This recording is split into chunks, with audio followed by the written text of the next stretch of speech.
to the kiss of life. It will be just for you. Vieni,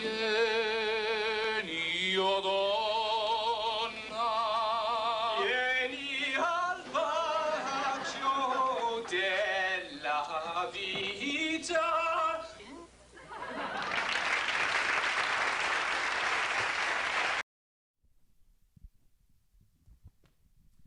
Dear students, ladies and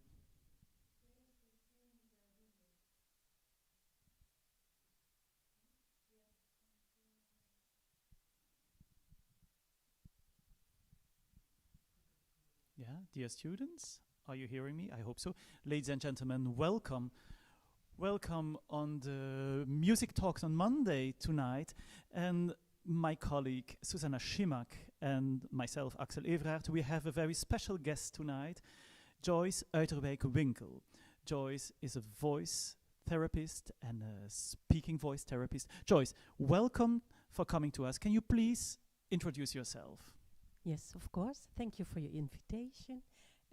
My name is Joyce, and I'm working already a long time in the Maastricht University Hospital at the logopedie department, and I'm working also with the laryngologists of the ENT department together in a consultancy hour for people with voice problems, and as they are vocal professionals, but also other professions where people experience voice problems.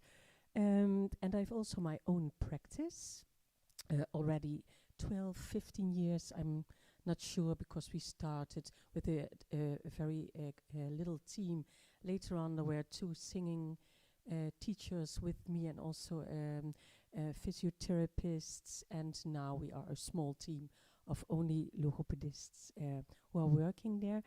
And the last 10 years I have a little bit experimented with the education of people who have problems with their autonomic nervous system, and how too much arousal in the autonomic nervous system because of stress or trauma can influence your body, your muscles, your voicing, your breathing. Well, this is definitely a problem all singers are dealing with. Thank you for coming to the conservatoire. We are now in the JAHG room. We are actually still teaching on site. All the main subjects are on site. All the theoretical subjects are online.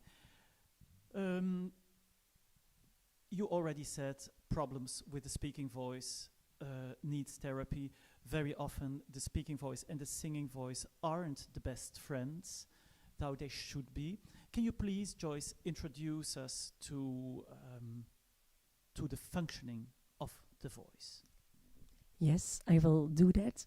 Later on, I give a PowerPoint presentation, and there I explain everything about the speaking voice.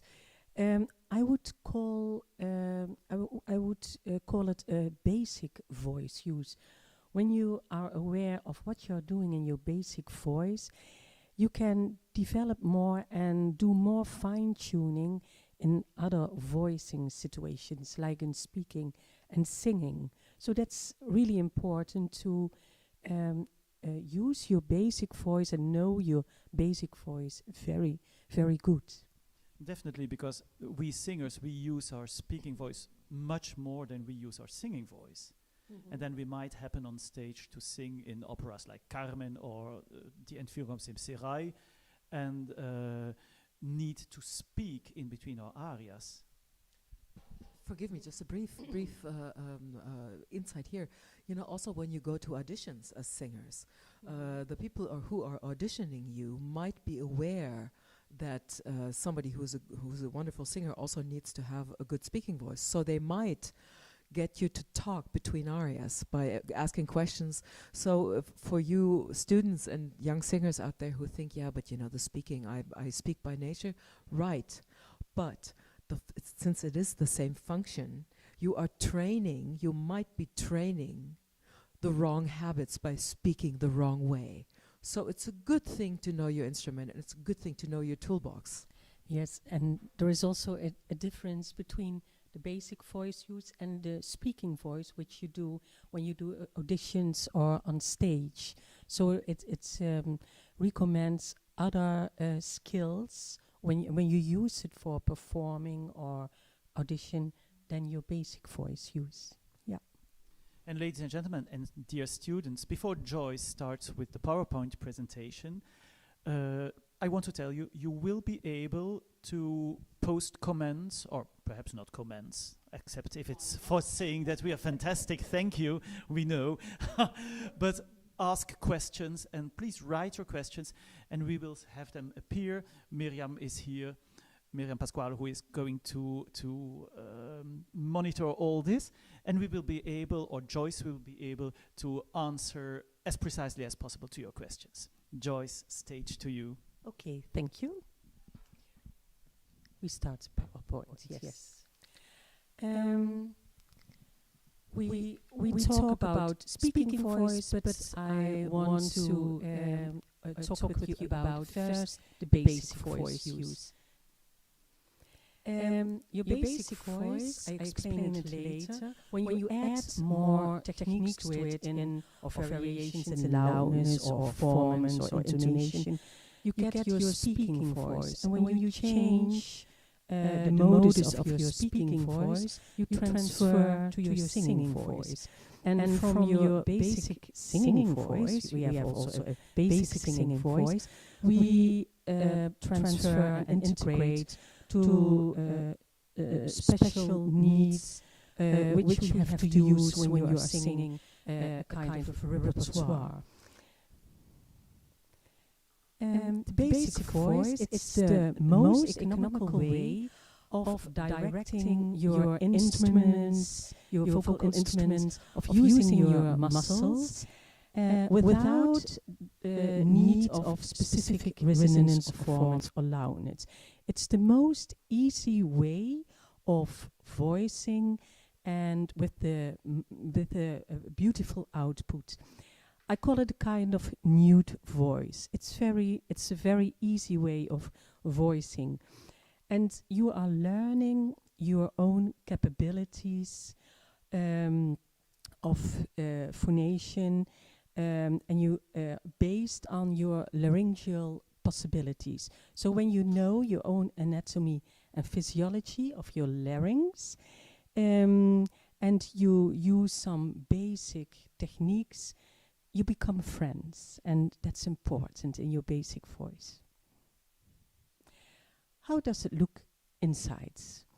You see on the left photo upwards your true vocal folds, and above that are the folds, vocal folds, and in some singing modes you need your false vocal folds. Think of grunting or other kinds of singing in rock music, but here you are classical singers, you don't need your false vocal folds. You see the epiglottis, and that's important to protect your airway when you are eating, that no food or drinks are going directly in your trachea. And you see also the trachea, and sometimes when there are problems of reflux, the entrance of the trachea can be irritated, but I talk about it later more. A lot of muscles you see here and a lot of bones. There are 26 muscles who are responsible for the opening, closing, and length, strength, the vocal folds you want to elongate. They are responsible for that. It's important also that when you are producing your basic voice, that there is enough space between your hyoid bone, your tongue bone, and your thyroid bone.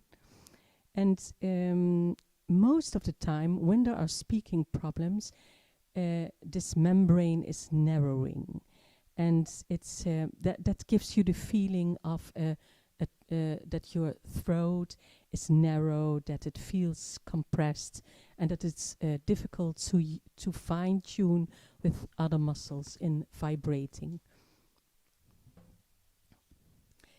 Another picture of the muscles, and you see the musculus vocalis, or the thyroarytenoid muscle.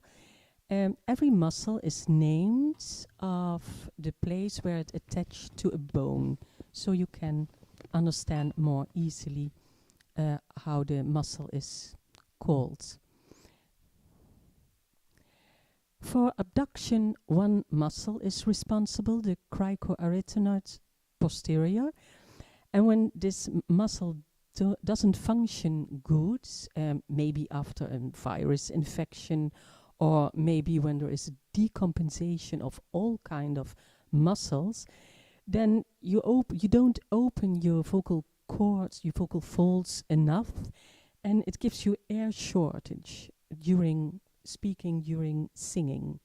So it's a really important muscle. We go to other muscles, and these are the muscles who are responsible for closing your vocal folds. You see the cricoarytenoid lateralis. It helps in the adduction, and two muscles, transversus and oblique, between the arytenoids.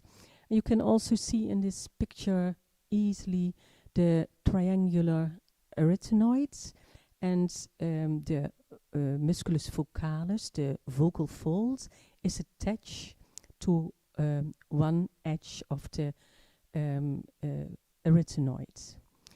And people who have problems, who have certain immunity problems like reuma, then the arytenoid isn't functioning well. It's making a gliding movement and a rocking movement. And when the reuma influence the movement of that joint. And also when you are getting older, but you are all students and still young. But for the older, maybe for Axel and Suzanne, I'm sorry, but after 35 years already, the aging of your muscles and your vocal folds are starting. I think you are older than 35 years. Yeah. But think of the two movements of a gliding movement and a rocking movement of the arytenoids. We go to the tension of the vocal folds. You can have two ways. You can elongate your vocal fold to stretch it. The vocal fold gets thinner. And then you go upwards with your frequency, with your tone. At the moment the muscle, the cricoid muscle is active, the thyroid bone and the cricoid bone are moving together, and that's the moment the vocal folds can become longer. And then only a very tiny part of the vocal fold, when it is stretched, not the full vocal fold is part in the vibrating pattern, only a little upper part of the vocal folds. And it's trembling, it's vibrating also much quicker than when you use your whole mass.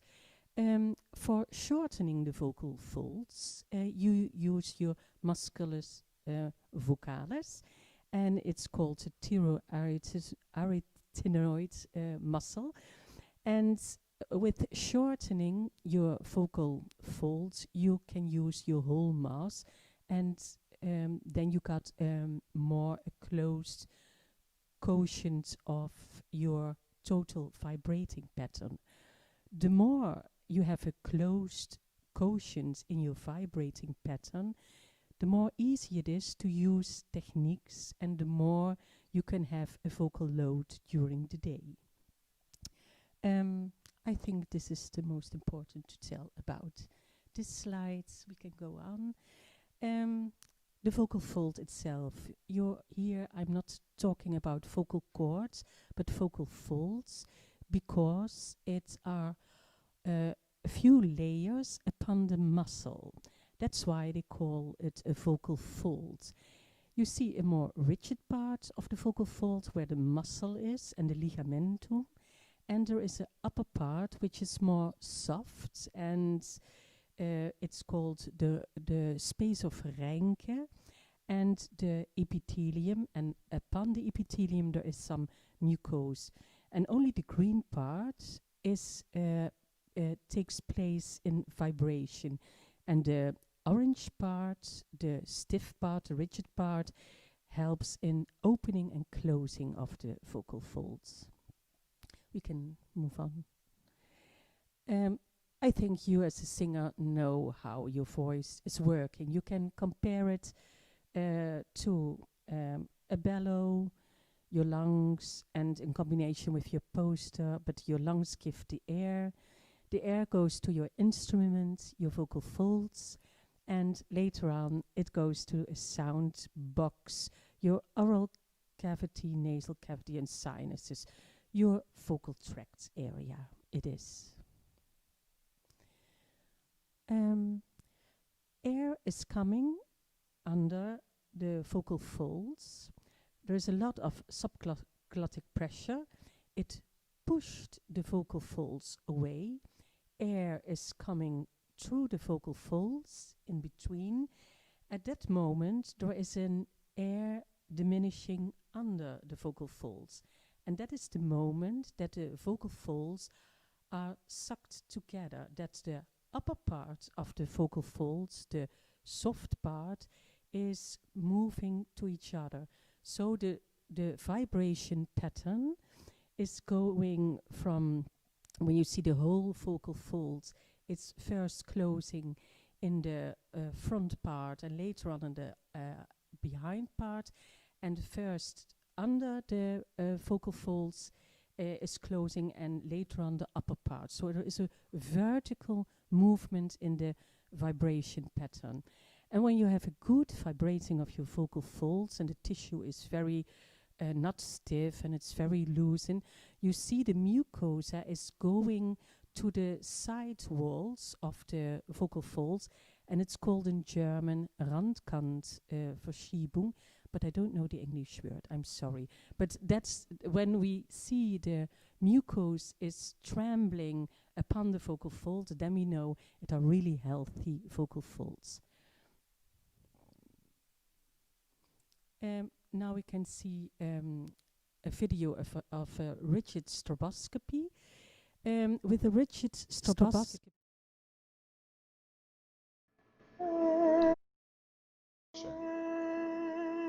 Prima. And Prima. Kopstem. first we have a look. Kopstem. Mag iets harder. En het geluid omhoog.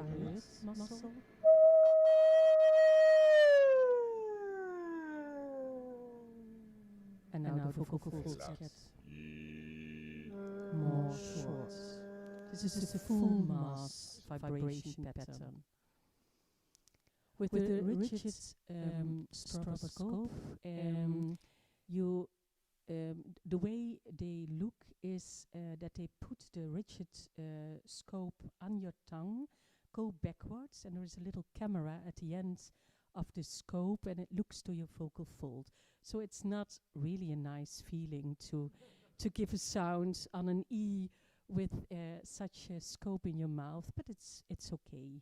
It's possible. The next video you see, it's called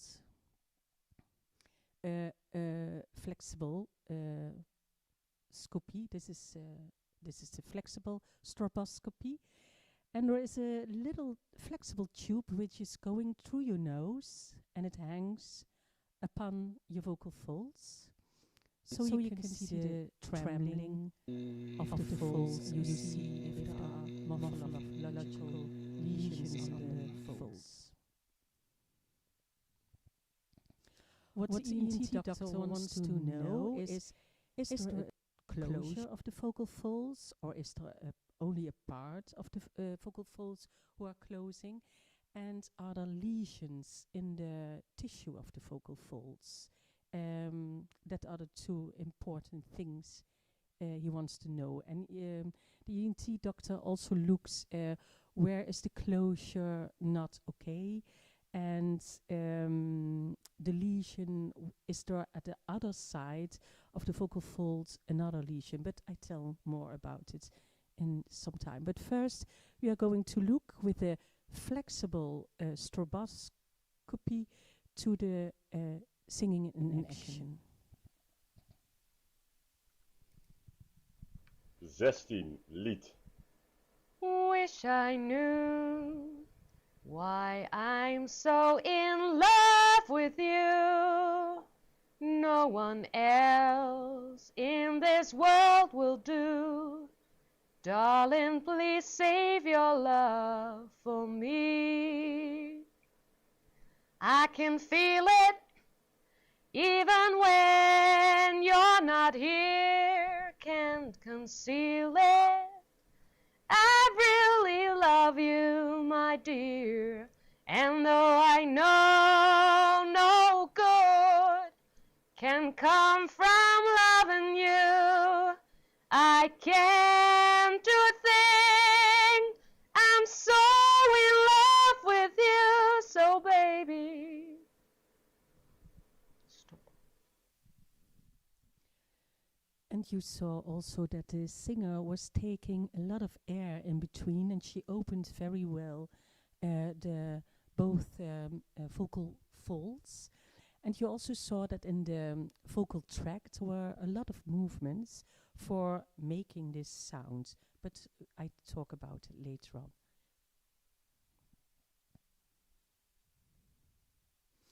What can go wrong? First, you see at the right side edema. It's moisture filled in the space of Reinke. And you got edema when your vocal folds are irritated the whole time. For instance, with smoking cigarettes, or when you are in a room where a lot of people are smoking. And it doesn't go away for itself, so it has to be operated. It's the same for the polyp, it's the same for the cyst.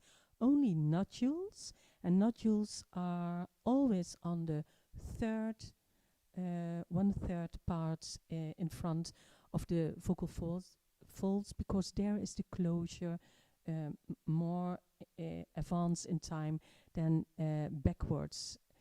And the nodules is a hard tissue of the vocal fold.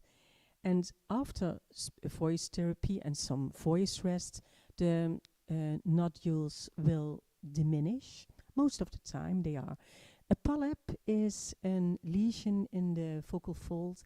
You see it's filled with moisture, and when you have such a polyp, you are very harsh and you can't produce any good quality of your voice anymore. A cyst is a lesion in your vocal fold. It's a very hard tissue and it's inside your vocal fold. So the ENT doctor has to open your vocal fold, takes out the hard tissue, and close the vocal fold with a kind of medical tissue glue. And you can understand after an operation you have to take 6 weeks of rehabilitation. So it means 3 days of not talking, because when you talk and there is operated at a certain place in the vocal folds, you can get a scarf there. So we see many people who don't take the rehabilitation period seriously, and they come back and have a scarf tissue, and they have still a hoarse or harsh voice. But when you are doing the rehabilitation in a good way, so you go to a voice therapist and have your 2 weeks of 3 days of saying nothing, 2 weeks of saying only 3 words a day, and then later on you say more and more, then it will be fine. So I hope it's not necessary for you students that something can go wrong like this. We see here a video of when you have nodules, how it influences your vibrating pattern, and there is a continuous ear air leakage, so your voice will sound hoarse. Zuchten, zuchten, zuchten. En een lagere I. Ja, perfect. En nog één keer gelijk of omhoog naar beneden.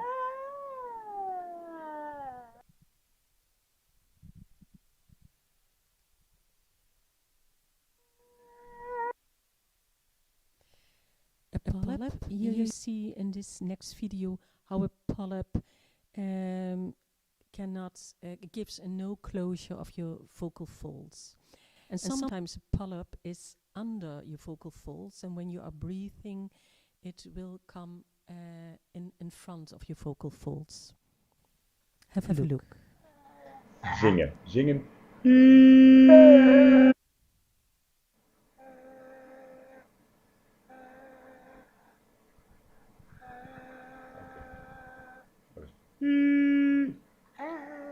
Een lage I.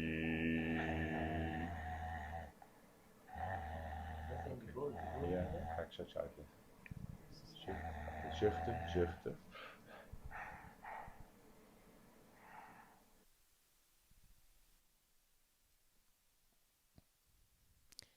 And we see here a cyst.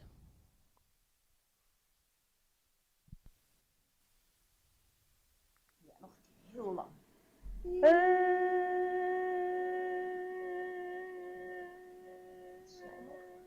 Heel goed, gaat heel goed. Keurig.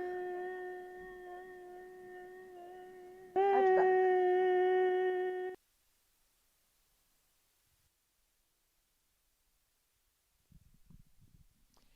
Here we see pictures of inflamed, overloaded vocal folds. And what is causing these inflamed vocal folds? Smoke, does it? Or just using your voice too much, an overload reaction?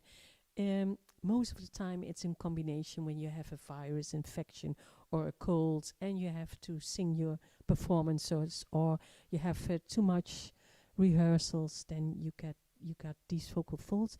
Dehydration problems and reflux also gives a lot of problems. The ENT doctors are always discussing on Congress about, does reflux really gives an inflammation on the vocal cords, of only in the region between the arytenoids bones. So I think they will stay in discussion. But reflux, you don't necessarily feel that some acid from your stomach is coming up.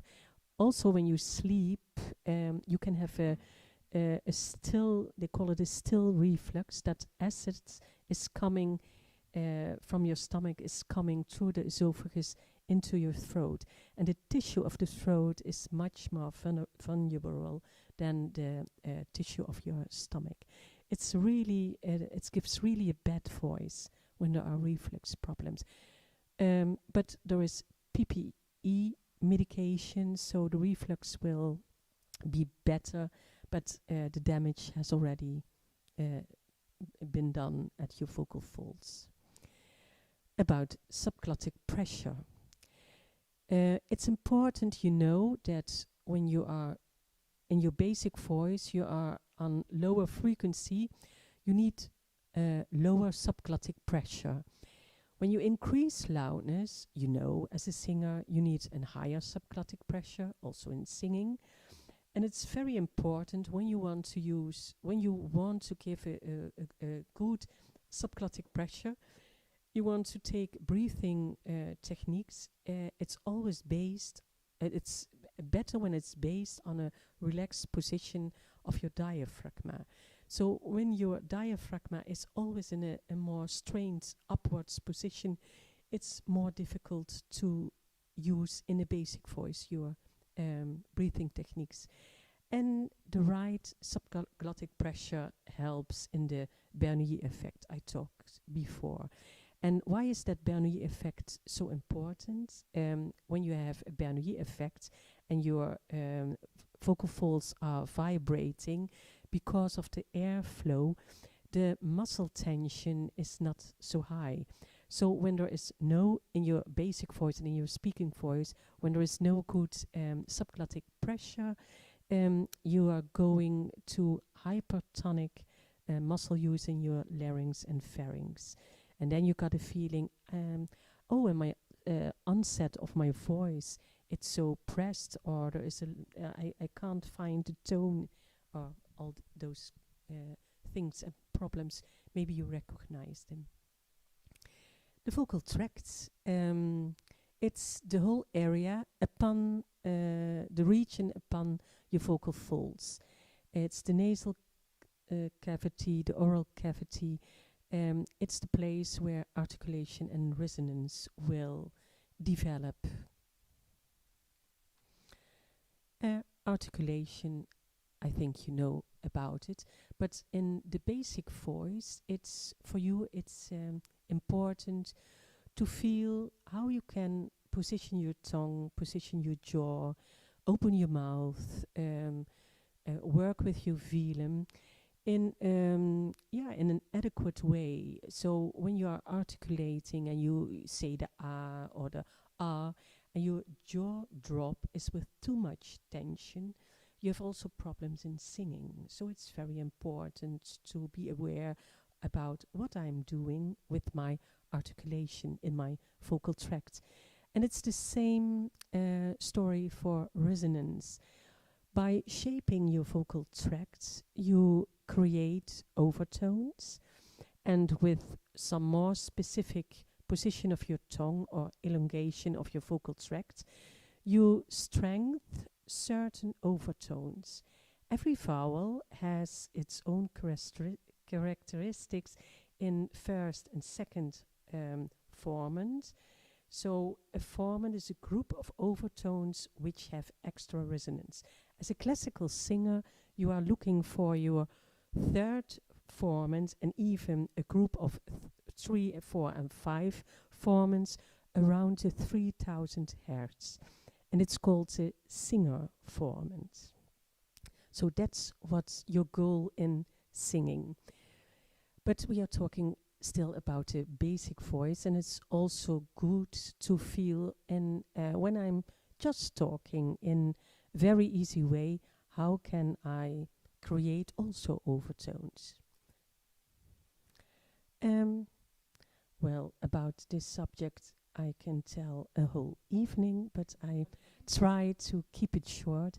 First, it's important to have body awareness.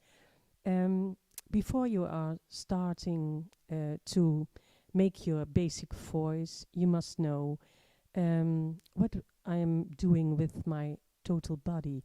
Is there tension somewhere? Is there a loosened diaphragm when I have when I'm listening, when I have a rest breathing pattern? From there on, you are sometimes always this is the moment in the body awareness that I'm giving a laryngeal manipulation. It's a way of manipulating and facilitating muscles to give the structures, the bones of your larynx some more space. So when you have a upward tilt thyroid bone, with manipulation you can pull down the thyroid bone and you have more space.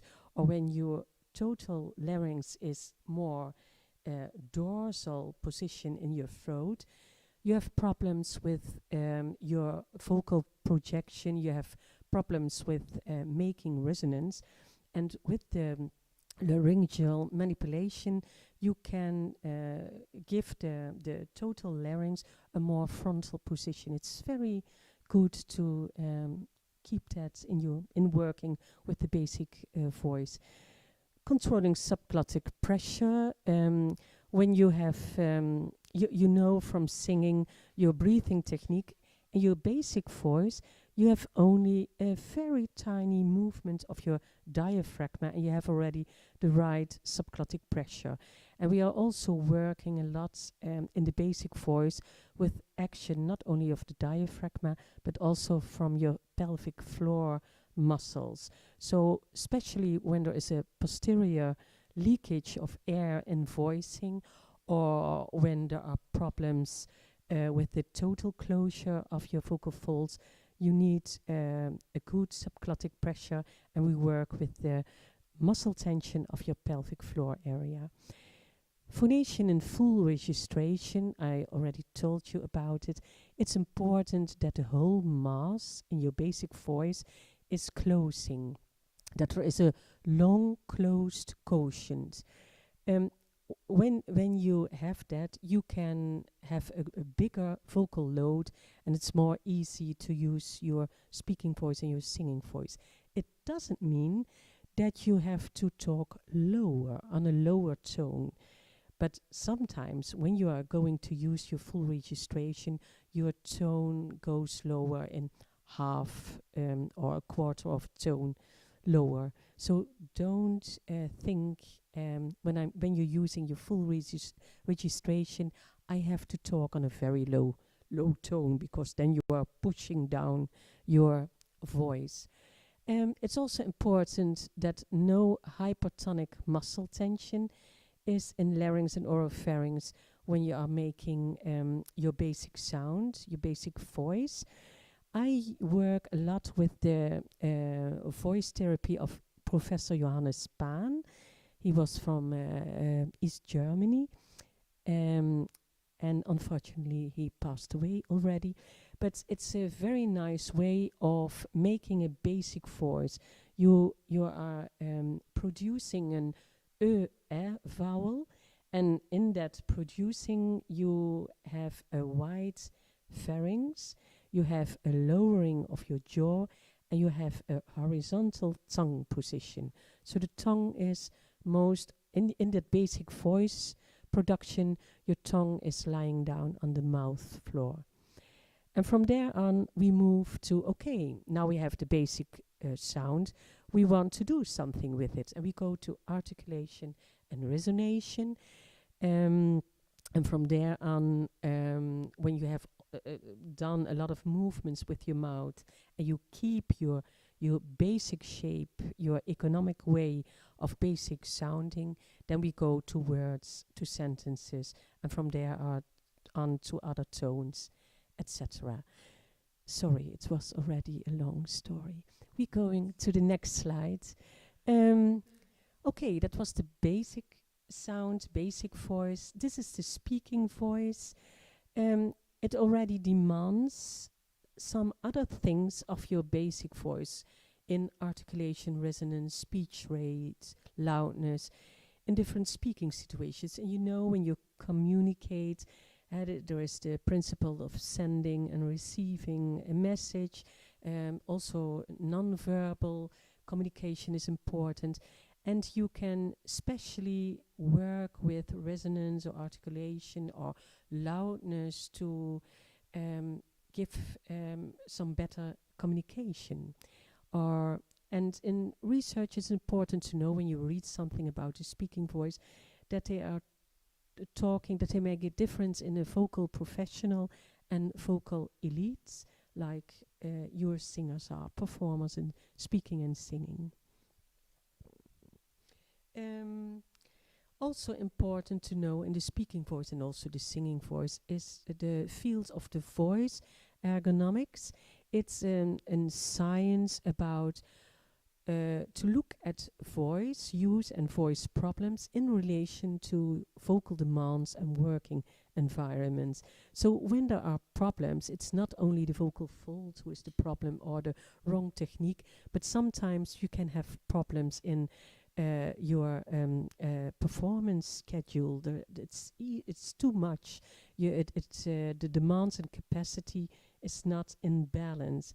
And you have to do some adaptations, so reduce your vocal loads or adapt your acoustics, or ask something to change on stage.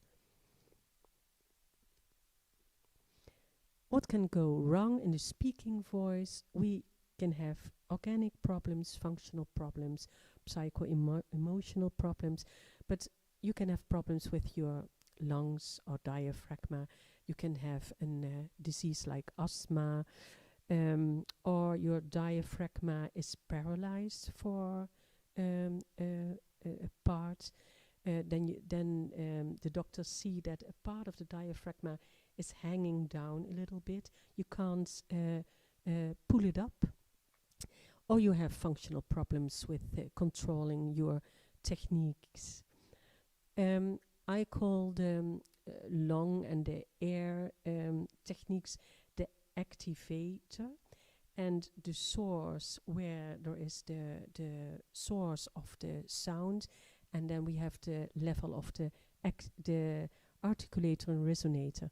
And we already talked about lesions on the vocal folds. You can have functional problems in the speaking voice, that your voice onset is too slow or too hard, or there is an ear leakage in your voice onset.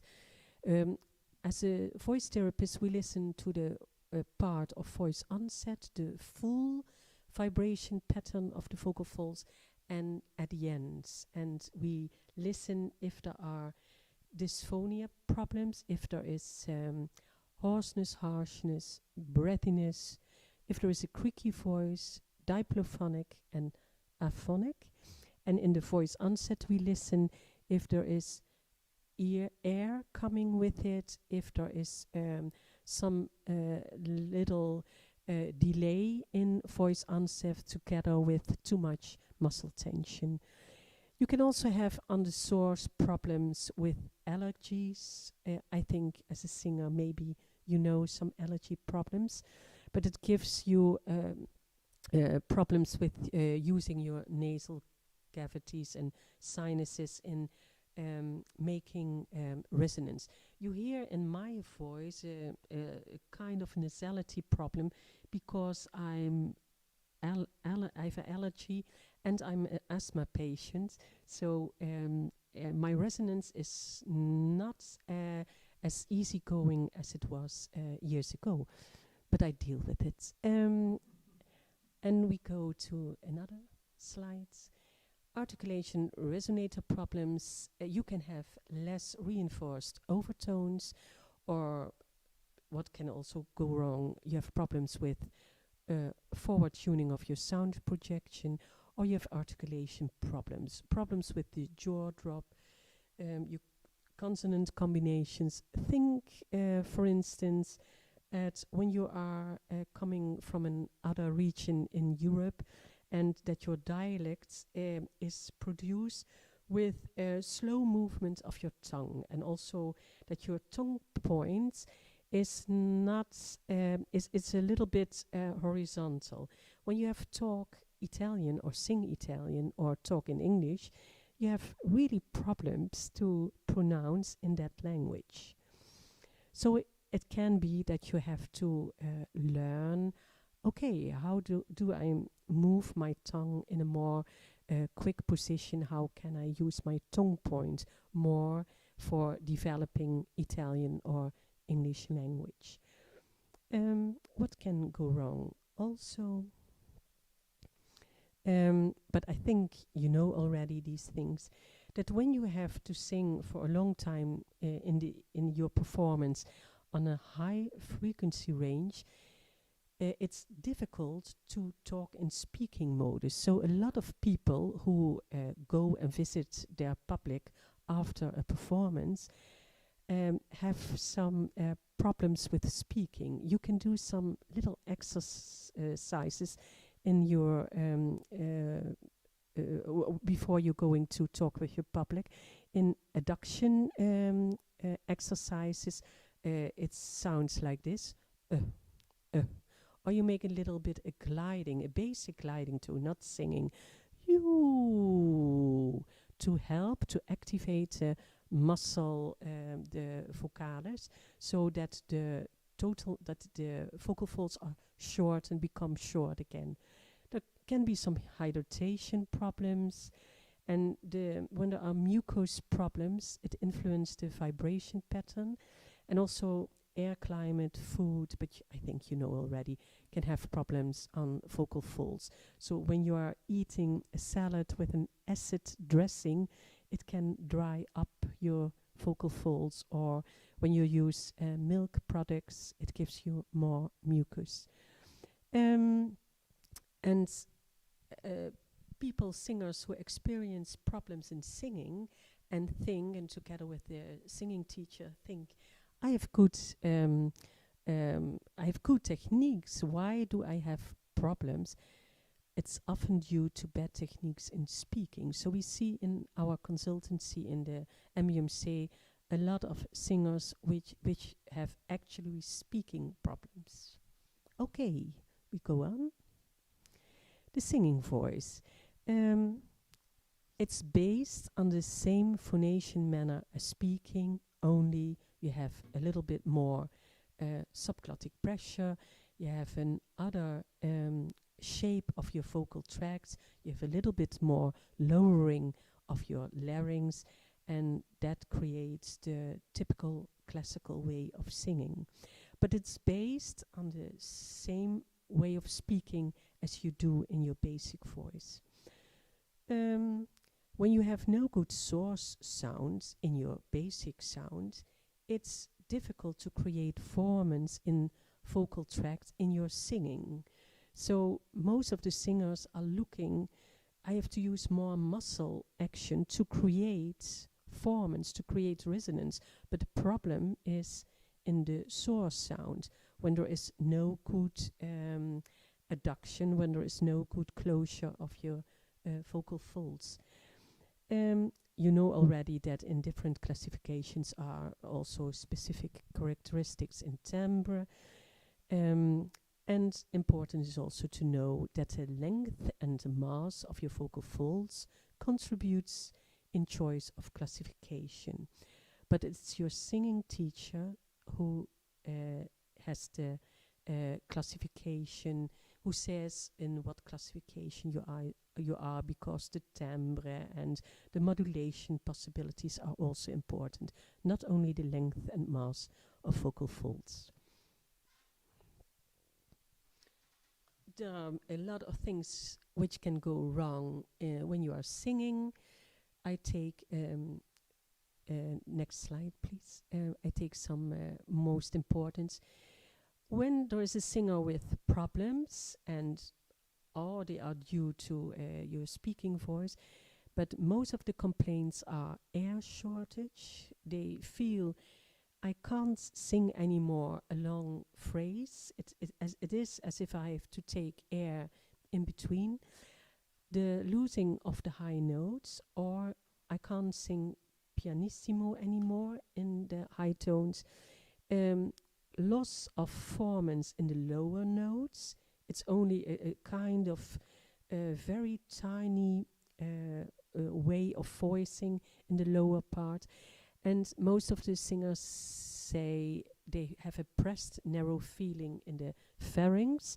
It is because they have a not conscious way of, I want to improve my sound, and they use more muscle tension in larynx and pharynx, and that's why they feel it that way. And also when a singer is telling us, I stay searching to my tuning of formants, I can't find it anymore. It was so easily last month and now it's completely lost. Then we know it's really that there are problems, but those are the most important problems. Always know that there is a working together of organic factors, functional factors, psycho-emotional factors. When you have a polyp on your vocal folds, you are going to deal with other techniques in a functional way. Or when you have functional problems, you can create nodules. And when you are when you have psycho-emotional problems, a lot of stress, or you have trauma, it influences the muscle tension in your throat, and it has an influence on your functional possibilities. Okay. Also, there can be, we talked already about it in the voice ergonomics, a disbalance in demands and capacities. Sometimes when you are working already, your director asks a lot of you, and when you have a cold or a flu, you have to ask if it's possible to have some adaptations, or the stage can be not easy to move in, so you have problems with moving and singing, or the frequencies in performing are too high. And I think you can help me with some other things which can go wrong in singing. Okay. And about body awareness in singing, autonomic nervous system in singing, and expression, it takes much too long time to talk about now. Maybe another time. Okay. This was my lecture on the basic voice. Well, fantastic. Thank you so much, Joyce. Now, I don't know about you guys. I heard so much. I mean, all of you singers out there, all of the singers in here, we recognize some things, some sensations, some observancies. What is the word? Observations, sorry. And also, you out there, let us know. Can you identify with anything that Joyce spoke about? Do you have questions about anything that Joyce mentioned? This is big. So, but before we go to the question and answer block, let's look and listen at some examples, some clips, to illustrate some of the information that Joyce has just given us. So, let us begin. Oh, hi, this is Stefan, and I feel like shit with a touch of fever and a sore throat, but I'll get on the plane.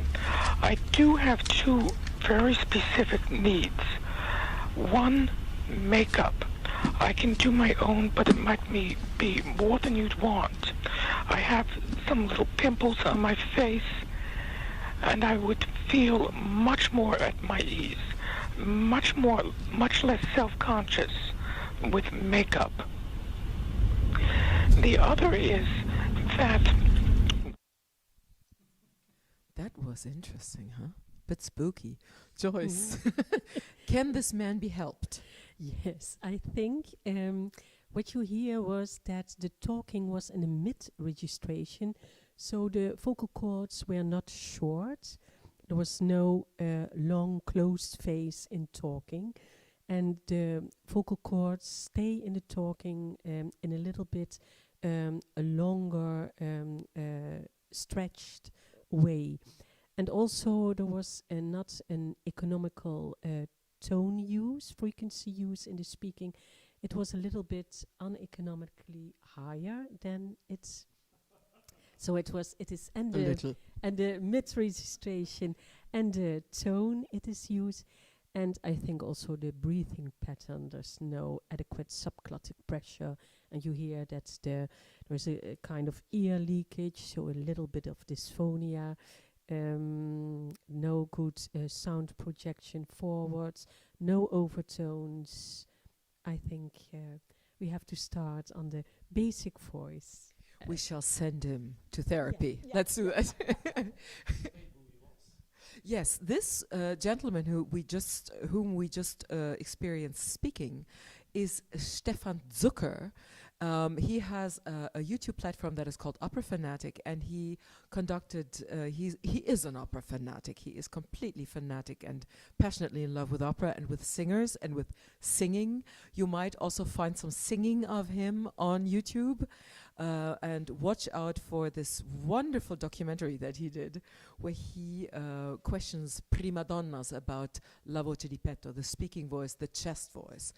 Really, it's worth listening to. Fantastic. So if he came to your practice, you would have some exercises that could... I would start with the laryngeal manipulation to look if I can pull down the larynx.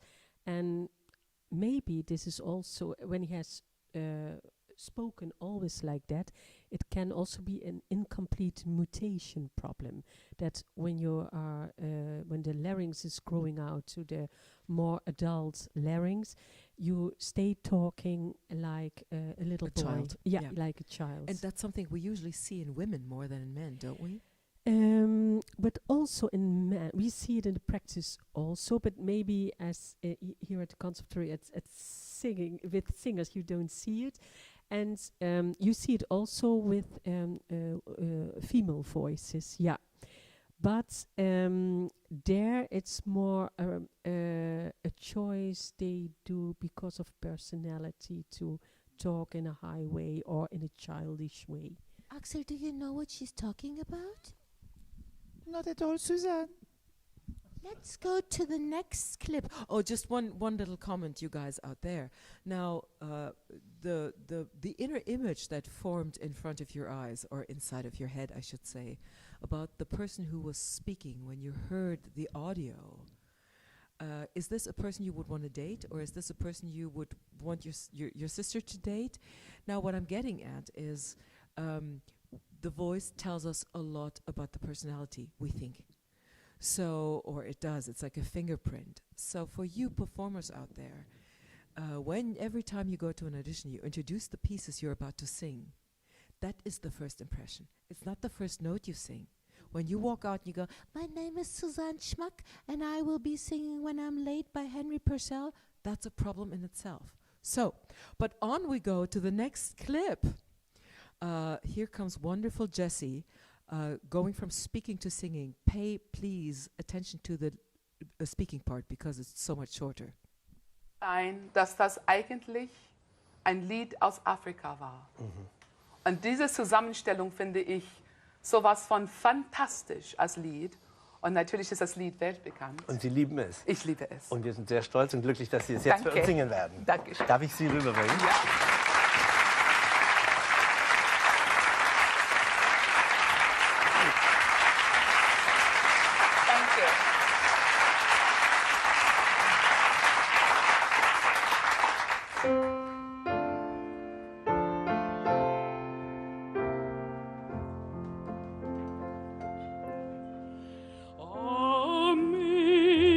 Amazing grace, how sweet the sound that saved a wretch like me. I once was lost, but now I'm found. Was blind, but now I see.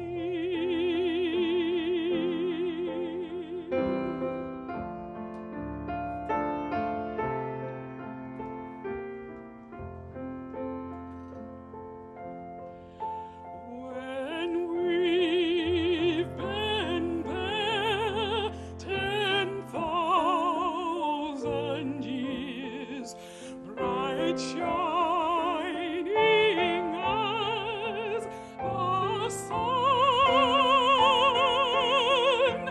we've no less days to sing His praise than when we first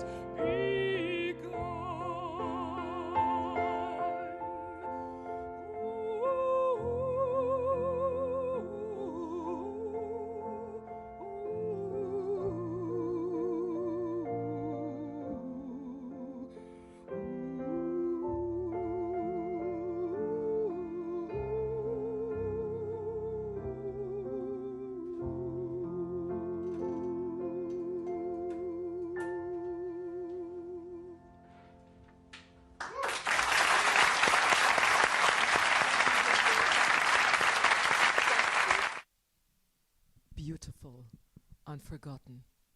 Jessie Norman. Absolutely stunning. The next clip will absolutely... Excuse me?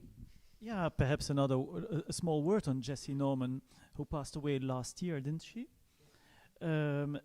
She was one of the three famous black singers, Jessie Norman, Grace Bumbry, Shirley Verrett, who both covered mezzo-soprano roles and soprano roles. Do you think, Joyce, that there is something ethnical about this facility of having such a large range, vocal range, and using it professionally on the stage? Because it's much less frequent in German singers, in Italian singers. They mostly stick to either soprano, and then they might get into the mezzo-fach, or they start as mezzos and they go into soprano-fach. But this alternating continuously between both is quite, it's amazing. What do you think about it? Yes, I think there is an ethnical difference when those singers, Jessie, she has another vocal tract, a building. It depends of the building and the form of your vocal tract. And all kinds of ethnical differences. They have other building of the larynx, of the vocal folds, about the whole vocal tract. So it depends in the possibility of making overtones and resonance. Yeah. And it's also the same that a lot of countertenors have also possibilities in singing baritone. Yeah. And they have a way of extra elongating the vocal folds. Yeah. So again, once again, when dealing with the voice, we really need to recognize once again, it's about individuality. It's about finding your voice, whatever that might be. Well, now the next clip, we hear a lady who most certainly did find her voice. Play.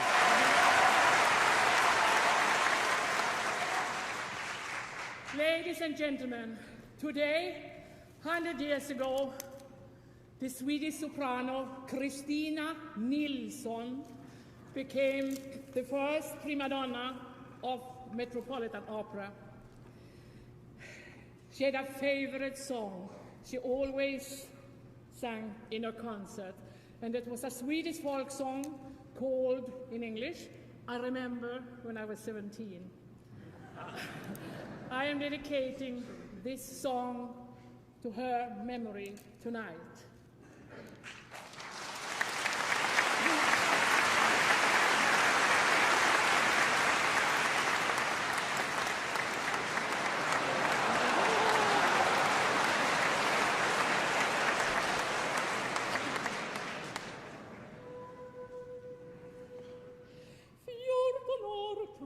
Visst att jag var liten flicka som undras höglo.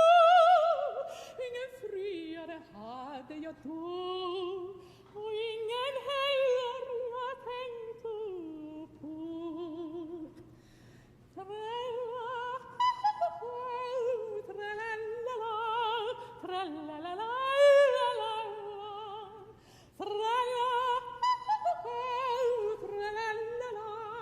Tralala, tralala, ja, nu är det mer som det var. Stunden är jag så ledsen, stunden glöm. Stunden är jag så vit, stunden röd. Och jag vill varken leva eller dö.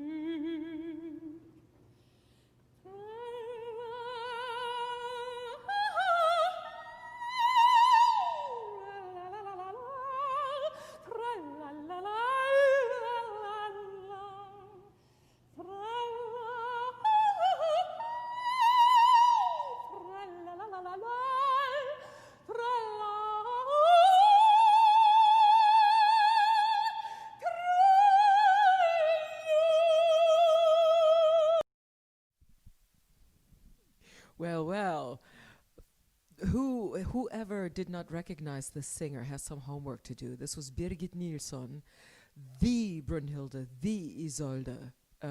Brunhilde in Scholti's Golden Ring, famous Turandot, famous Elektra, famous Salome, famous Empress in Frau in the Schatten.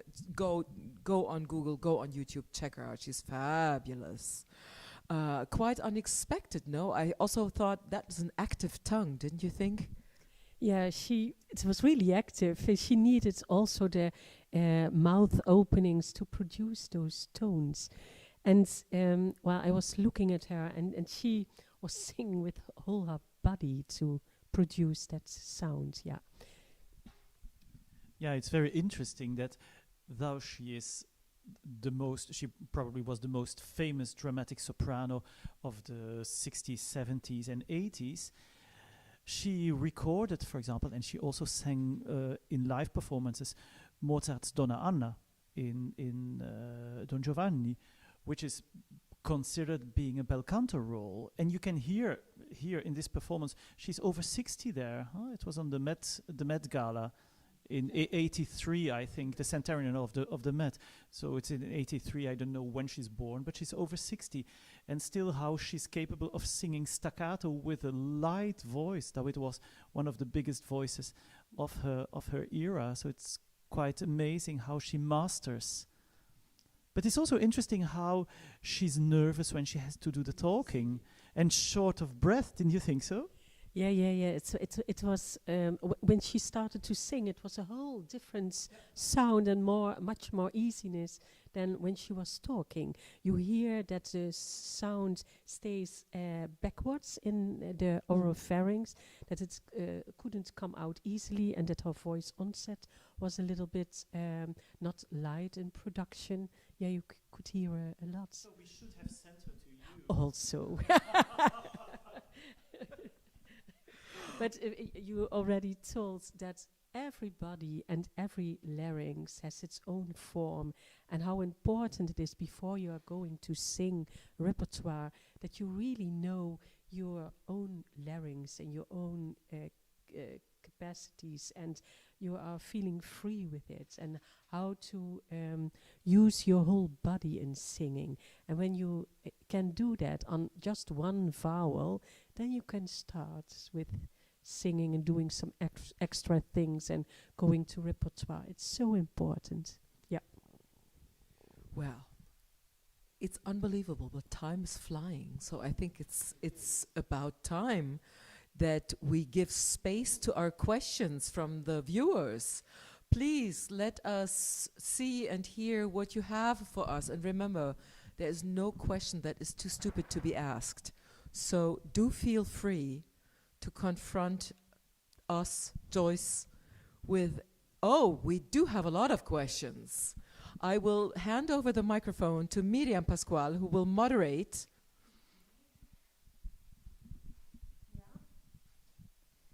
So we have our first question comes from Eva. Can I use singing exercises based around working with the glottis to practice the best subglottal pressure? Yes, you can use, but then use your basic singing voice. So when you maybe call them your warming up singing exercises. So with no extra demands for requirements for resonance or loudness, or go to the lowest or the highest tone. Stay in a frequency range which feels comfortable. So see it as a kind of warming up exercises you can do. Yeah. Okay. And well, Eva, and that applies for the rest of our participants. If when Joyce gives the answer and you have still another question, please feel free to type the next question. Well, Eva was very active, so the next question comes also from her. Could it have something to do with lack or wrong use of subglottal pressure when someone feels as if they have no strength in their voice? Yes, when a voice is sounding very tiny, then there is too less subglottic pressure, and you can see it in the laryngeal stroboscopy that the closure of the vocal folds, it's just too less. So most of the time when I'm working with the basic voice, I'm giving some air breathing control techniques, especially I'm working with the pelvic floor muscles to have the right subglottic pressure. And we do some exercises when it's still needed in adduction movements and gliding tones. But that's the basic voicing. Yeah. Okay. With the basic voice, and you do these exercises, you are training your physiology. So it's easy to you do some muscle exercises. Yeah. Great. Then Eva has another question. You were talking about some combinations of consonants, or depending on which is your mother tongue, right? That maybe there are combinations that are not so easy. So she asked if you could give an example of a wrong consonant combination. Well, it can be all kind of combination. It depends of the person. But when you have when I didn't talk for a whole week in a very high speech rate, I feel I have problems with my tongue placing, and when I have 3 consonants after each other, I'm going to don't do it in a good way. Okay, so if you have more particular doubts, I think that's for our participants. I think you have to go and try. They have to go to you and try there. Yeah.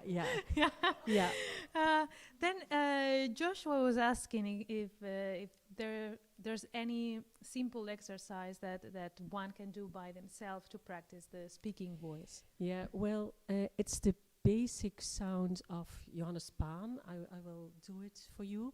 It's the ES sound. It's you put your jaw in a lower position. It's not looking well, but they don't see it. You put your jaw in a lower position. You have the widening of your oropharynx, and your tongue is at the mouth floor, and you say,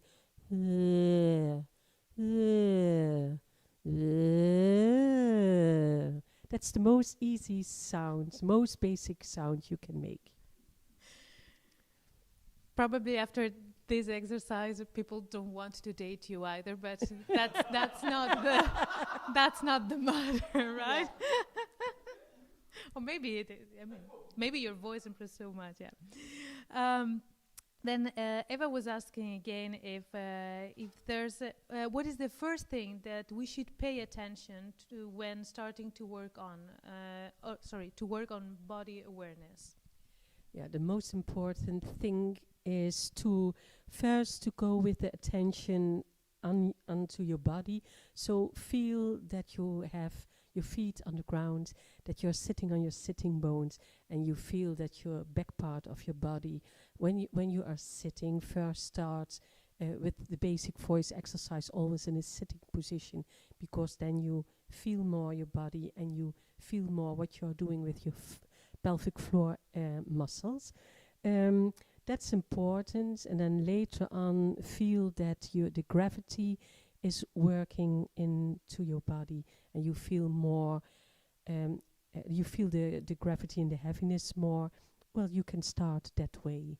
And feel also when you are sitting and dealing with body awareness that your jaw is falling down, your tongue is on the mouth floor, it's doing nothing, it's lazy, and that you feel that your eyes are in a sinking position in the eye bone area, like that.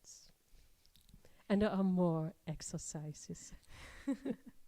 Yeah. Well, I don't know if you, Suzanne and Axel, want to add something, because I just confiscated the microphone. Okay. We have a question from our colleague Abigail. She's also involved in this organization of this opera talk. She's our ears and our eyes from home. Yeah, so she's asking if you could recommend one piece of advice for good, between brackets, speaking voice, vocal hygiene for young singers. Then what piece that would be? Vocal hygiene advice would be aware of a good balance in the amount of speaking, and also have rest periods. It's the same like in singing. That is really important. And also be aware of your basic techniques in speaking.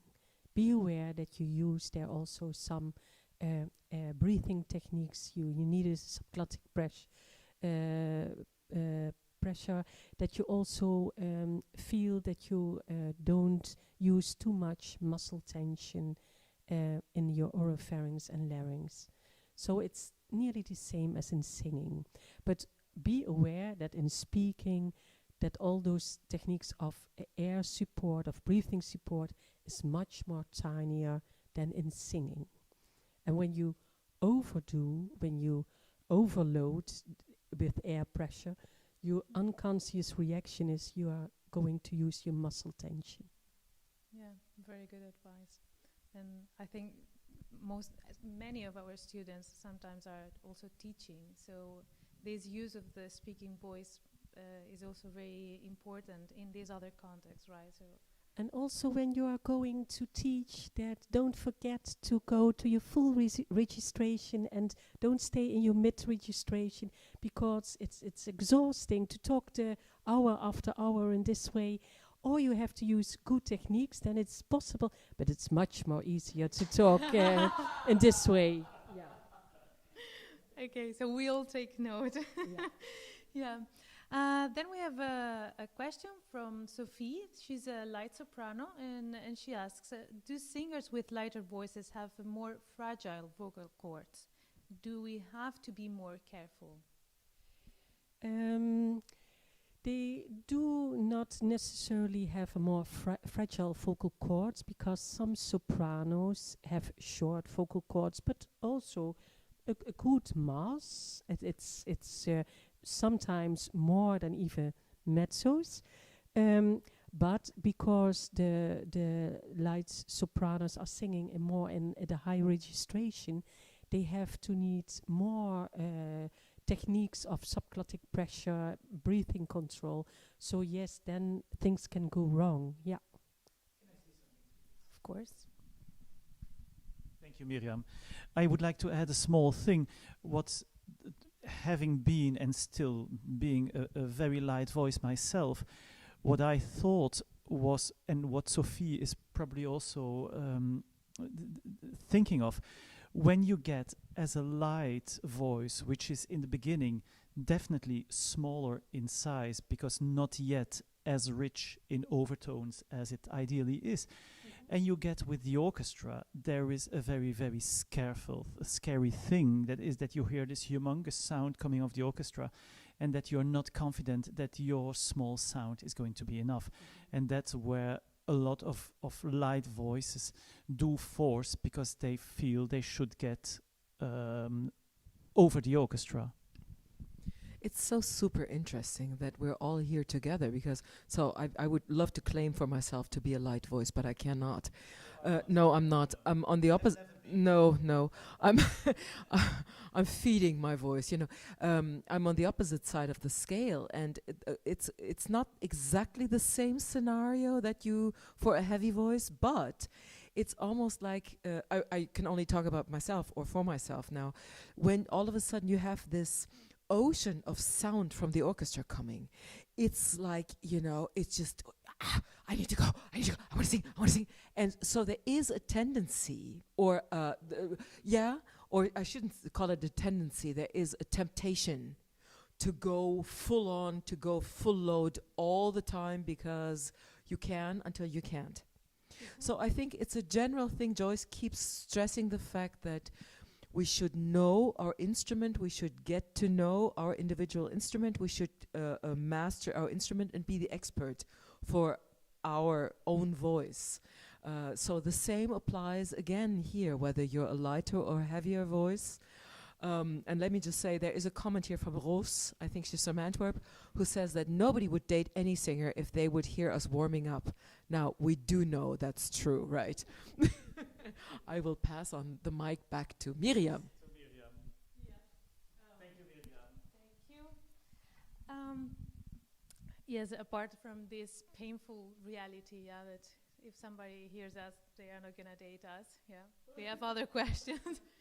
Then Joanna is asking, how can you tell if you're speaking on the right or most suitable pitch? I mean, being aware of your practice every day.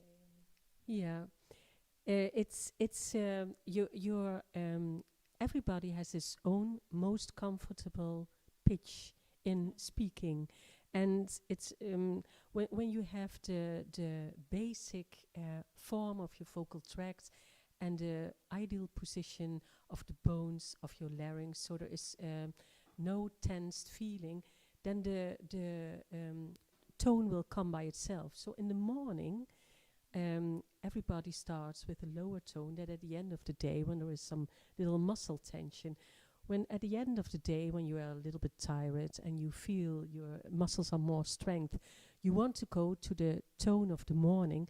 You are forcing. So during the day, your economical speaking tone will change. And also, when I'm thinking of hormones on female voice, it also influences the pitch of your speaking and your singing. So the mass, because of the estrogens, the mass and the muscle will become bigger, and that's why the higher tones will give more problems. Some singers have problems during their periods. And also I worked with some classical singers who, after a pregnancy, who has to start to build up their speaking voice and singing voice because of the differences in the hormones. Yeah. Wow. Yeah, because it was not difficult enough to be. Yeah. Yeah. Then we have Luke, who is asking, being highly allergic to grass pollen, I often have the feeling I have to simply give up during the summer. Some teachers tell me that singing more nasally can help. What are your thoughts about it? Yes, I think it's possible to use a little bit more airflow through your nose and giving some little bit more subglottic pressure to deal with the problem. Because when you have more dry vocal folds, the mucus is more dry, you have problems in the voice onset, and that's why you use more subglottic pressure to help the closure, and using more when you are more using nasality, your the hearing of your oral sounds will be a little bit hidden. So then it's important to use more nasal escape of your voice. Yeah. Very useful. Very, very useful. Then we have another question. People are interested in that bottle. They are asking if that's champagne. It's none of their business, is it? And linked to the bottle, yeah. If we can talk about voice and alcohol and healthy voices, and if alcohol is good for vocal folds. Yeah, well, alcohol is very good for feeling well and feeling comfortable and have a nice evening. But especially the red wine has a dry effect on the mucus of your vocal folds, and very strong alcohol. White wine, beer gives less discomfort. But, alcohol dries the mucus. But when you are going to sleep and you take some water, and especially warm water, is very good for hydration of your vocal folds. So when I'm working in the hospital with my asthma medicines, I sometimes at the end of the morning there are big problems, and I'm going to drink warm water. And also you can use, especially for Luke with the allergy problems, for hydration you can also use the sage, it's called salbei, sage herb, for a good hydration. Camille is, I don't know the English word for it. Yeah.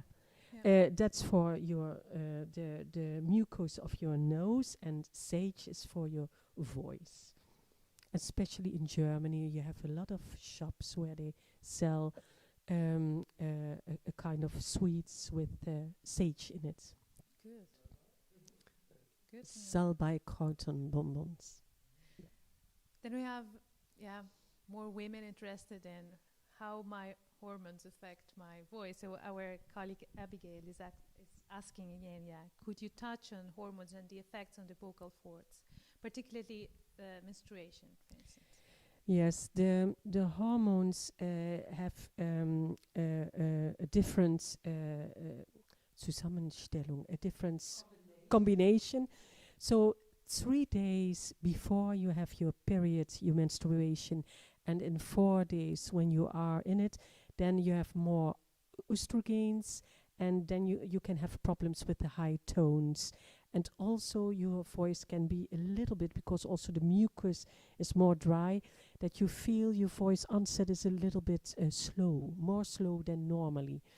And in the menopause, it gives a lot of problems. And also in pregnancy, there are different combinations when you are 3 months, 7 months, 6 weeks before delivery, 6 weeks after delivery, and 1 year afterwards. That are the moments when there are big different combinations of estrogens and male hormones.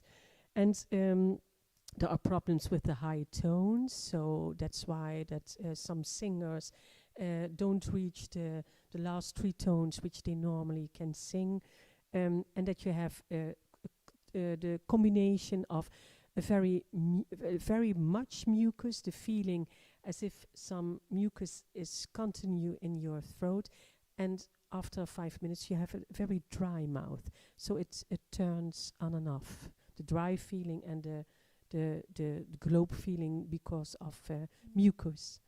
It's not nice, those hormones, no. So Thank you. As a man, I'm perhaps not entitled to speak, but as a vocal coach, I worked in Latvia at the National Opera House with a dramatic soprano who got into menopause at the age of 39. Feeling, and she was an excellent singer, and she felt something was wrong, and we went through the whole, the whole discipline of her exercises and her vocal things and her technique, and nothing seemed to be wrong. But so she was 39, and she was then, because I thought this must be something harmonical. Now as a man, I'm of course not a specialist of it. And then she was diagnosed with early menopause, but it seems that this is not abnormal, though rare. Do you have any experience with that?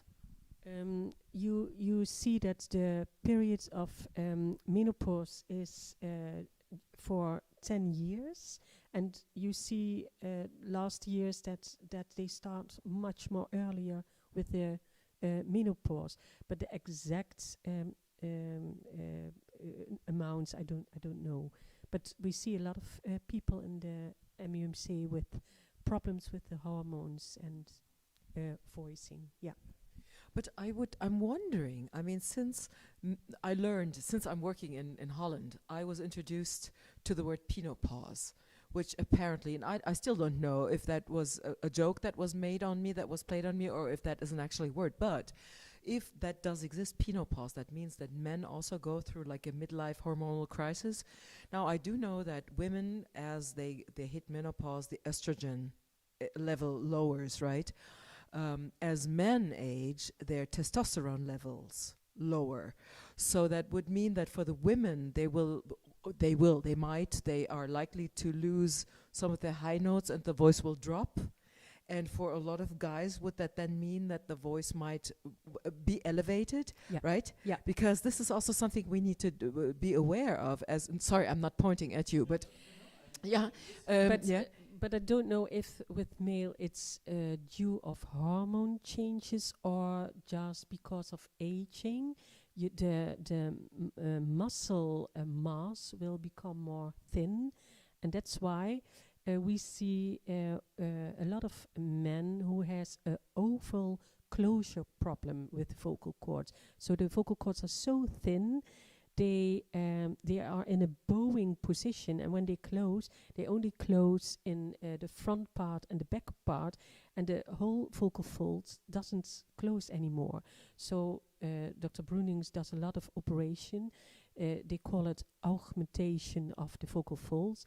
They take own fats at some part of your body and put it in the vocal cords, and to give more mass so the vocal cords can come together again. Axel, I will donate some of my fat when you hit that moment. I know exactly which fat could be implanted to my vocal cords. It must be own body fats. Yeah. But I want a guarantee on the vocal result afterwards. Yeah. Well, it seems that this topic of the hormones and the effects on the voice caught the attention of our audience. We have another question coming from Nadia. She's asking, will hormonal birth control make any changes to the effects of menstruation for the voice? Ooh, that's difficult to answer, but I know when people want to become pregnant and use some hormones, then you have the same effect as in your menstruation, that the estrogen levels gives more mass and muscle mass than normal. Yeah, and there are also continue variations when you use 3 months of hormones for becoming pregnant. Yeah, it has influence. Yeah. But not with all the singers. Some people just have tiny changes, but I think the more you are a vocal professional and you need all kind of modulations, you feel and hear everything, then there are more problems, We have 2 other questions coming from Eva. One was again related to hormonal effects, I would like to know that as well. Have you ever heard of people with voice problems who quit or started with hormonal birth control? It was the latest time I didn't hear. Sometimes they maybe when there are a lot of changes in hormones, they take another conception with another hormone levels. They change, but I don't hear it anymore. It was more 20 years ago that there were problems. Yeah. I mean, those fields are also improving, right? So Yeah. And then we close the topic of hormones. And Eva is asking, I heard about a phenomenon among sopranos. Some are supposed to have an extra part in their voice that allows them to sing more high in a more flexible way. What is this called? What again? Yeah, it's a phenomenon. Eva is telling us that she heard about a phenomenon that happens with sopranos, that some of them are supposed to have an extra part in their voice that allows them to sing more high in a more flexible way. When they are using singing but just no hormones. No, story. No. Yeah, okay. This is close. I already was linking to the hormones. No. Well, it depends of what you can do with stretching of your vocal folds. So when you are able, as a soprano, to have beautiful techniques in your cricothyroid muscle to stretch more your vocal cords and stay in tune with a widening of your oropharynx and use your vocal tract, and you have extra beautiful things to do in the upper region. So it depends. Not all the sopranos have that. So it's not a phenomenon that has a particular name in science or No. It's called a falsetto, which is for the higher singers. And so the sopranos and the tenors, the specially developed higher region is called falsetto, and you don't use it with baritons and altos and.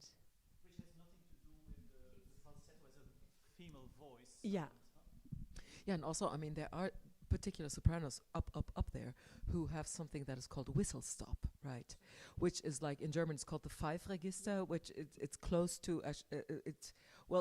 it describes a hearing or an auditive phenomenon that you almost feel like she's whistling and she's not singing, but that is just a natural.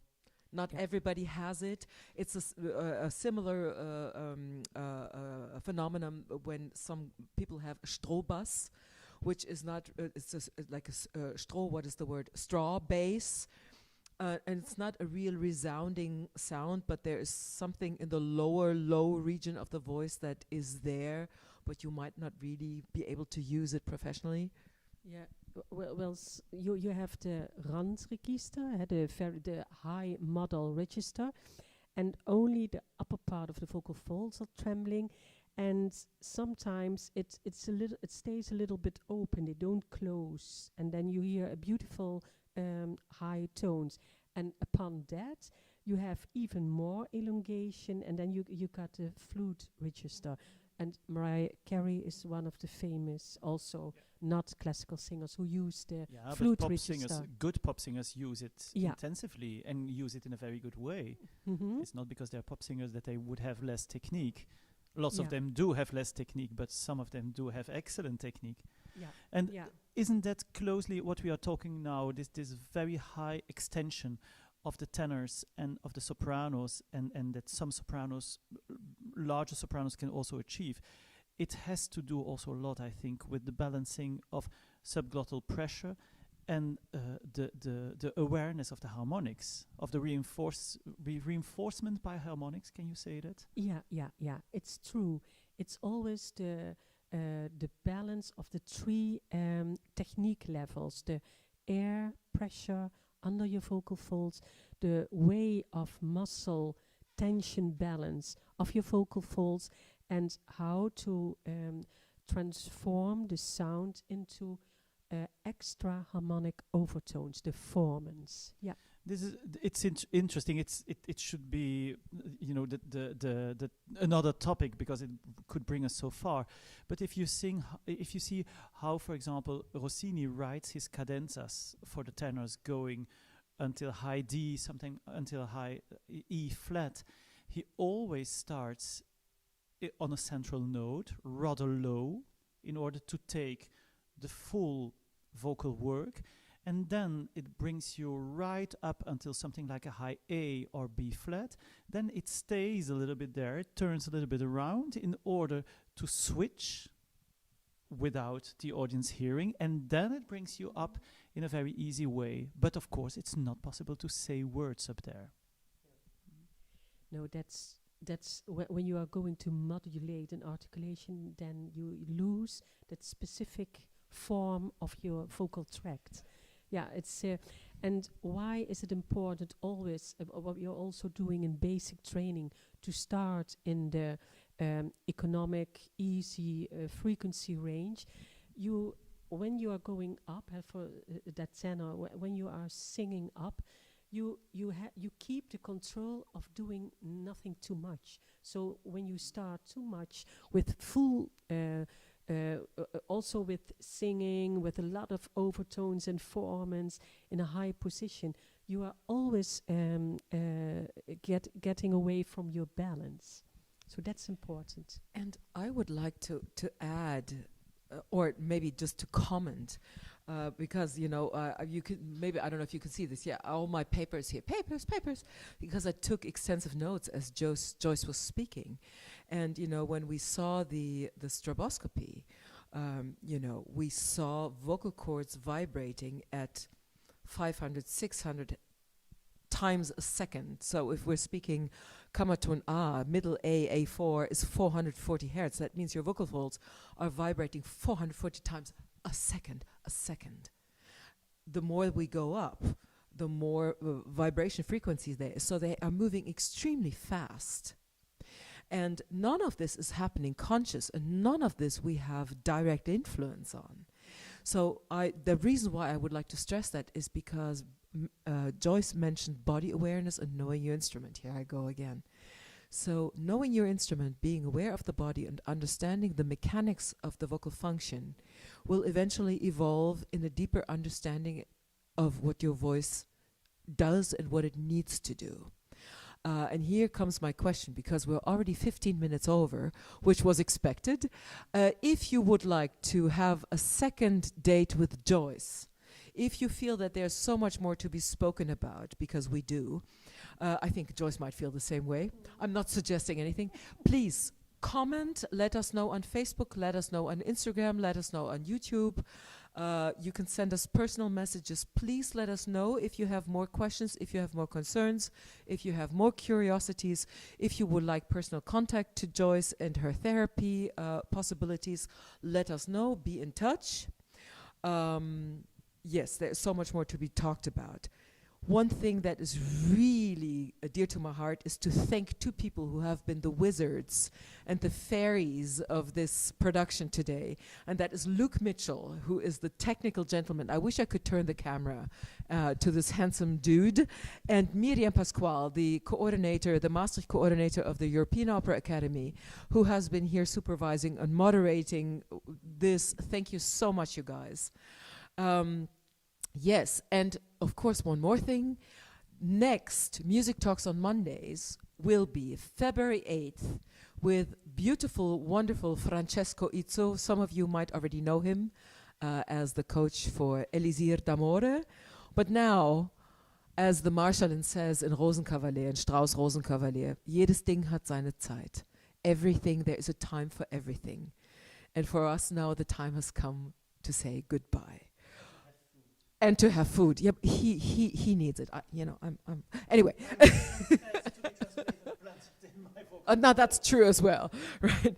We look forward to welcoming you again to the next edition of our series, Opera and More, Music Talks on Monday, on February 8th. Stay well, stay healthy, stay positive.